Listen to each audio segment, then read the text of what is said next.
Welcome to That 60s Show.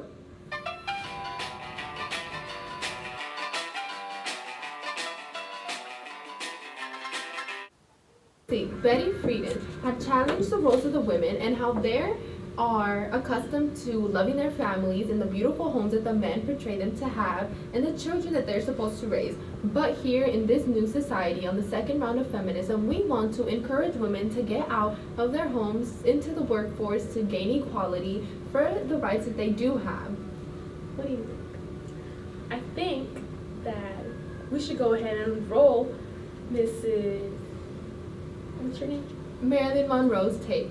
We want to give her tribute to her role that she played on our society in her life because she gave a different experience for a woman to have.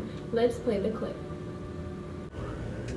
Good evening. Today we have the greatest pleasure to be here with Mrs. Marilyn Monroe. Hello. Hello, darling. Well, we have a few questions from the audience for you today. So, first question. So, due to the fact that you are portrayed as a sex symbol, how does this make you feel? Well, I think that it is okay for us to show our sexuality and that it's fine to show it off every once in a while. But since you are a great influencer on the children, how do you feel about this?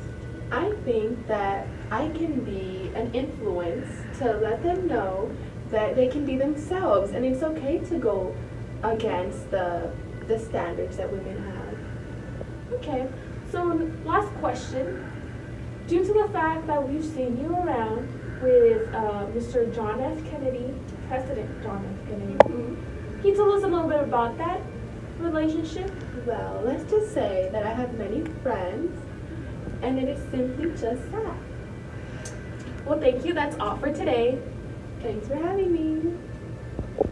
That was an interesting interview that we had with Marilyn Monroe. Now, Ziana wasn't able to make it for this conversation, but I wanted to bring up the 1959 pill that was brought in to use as a cure to menstrual cramps, but then it was just introduced in 1961 as a contraceptive pill. This has been a big event that has occurred because usually women do not get these opportunities to have contraceptives, but now we do. That is all the time we have, so please enjoy this performance of the song Be My Baby.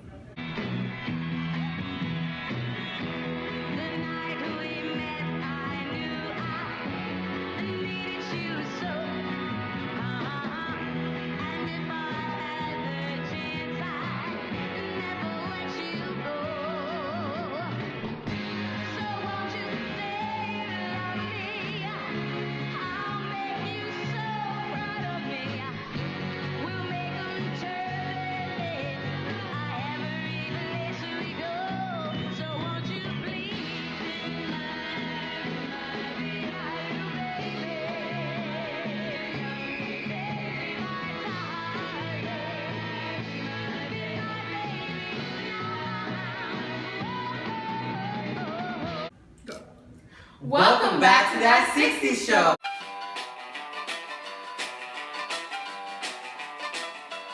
An important announcement. We have recently entered the Vietnam War due to the Tet Offensive incident.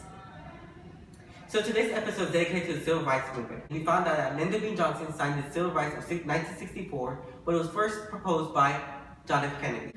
Did you hear about Nelson Mandela's incarceration? Yes. But let's go back to the Civil Rights of 1964. The Civil Rights Act of 1964 banned discrimination in public places, meaning African Americans finally dine at restaurants with white people and also go to public restrooms with white people. Also last year, Martin Luther King gave his famous speech, I Have a Dream, who influenced many people across the nation. Unfortunately, we couldn't have any of the civil rights activists because they're so busy fighting for change. But we have a performance by Benny E. King, Stand By Me. Let's tune in. I've got sunshine on a cloudy day. When it's cold outside, I've got the month of May. I guess you say, what can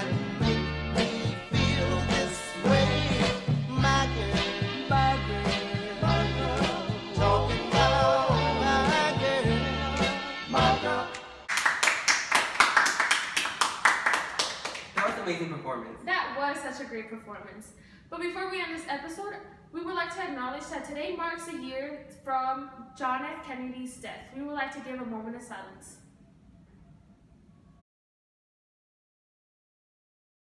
Thank you for watching today's episode, and stay tuned on the next episode of That 60 Show! Welcome back to That 60 Show.